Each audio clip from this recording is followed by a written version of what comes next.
Even as our state begins to open up, the Navajo Nation in northern Arizona remains on lockdown. President Jonathan Nez saying now is not the time to think we're in the clear. Here's ABC 15's Cameron Polo.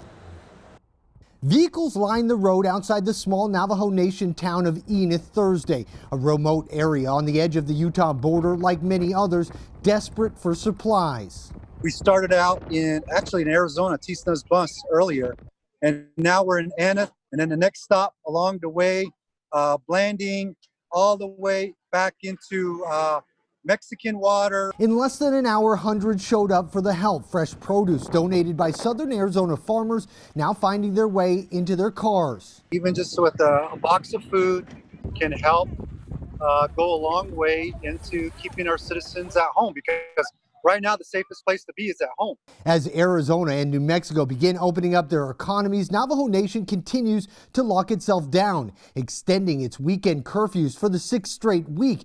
The area reported 16 new deaths, positive cases now near 3,400. Numbers influenced by the influx of testing, much more than what the U.S. as a whole is averaging so far. We were told that only a little bit, slightly over 2% have been tested, the total population.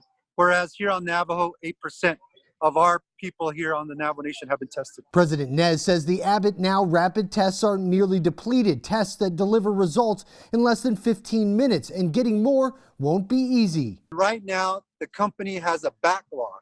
So we're going to have to go back to the old testing, which takes about 48 hours before we get accurate results. He says on top of that challenge, recovery facilities meant to house patients on the mend from the virus remain unused. Built by the Army Corps of Engineers, staffing shortages have left them empty, but some help has arrived. A team of 16 medical professionals and support staff from the University of California, San Francisco, as well as a crew from Doctors Without Borders, plan to help staff those facilities. Rather than send COVID positive patients back to the homes, we want them to have a place to stay so that they don't go home and infect their entire family. Many infected have recovered, but efforts aren't letting up anytime soon. Stay-at-home orders on the nation remain in effect until at least mid-June. I'm Cameron Polam, ABC 15 Arizona.